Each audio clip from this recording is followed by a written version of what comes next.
కవినై కవితనై భార్యనై భర్తనై కవినై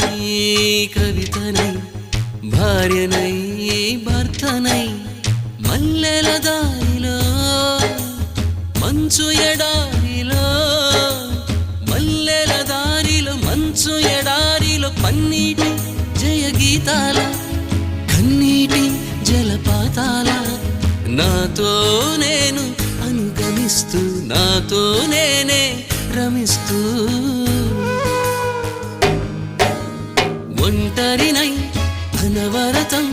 కంటున్నాను నిరంతరం కలల్ని కథల్ని మాటల్ని పాటల్ని రంగుల్ని రంగవల్లుల్ని కావ్య కన్యల్ని ఆడపిల్లల్ని జగమంత కుటుంబం నాది ఏకాకి జీవితం నాది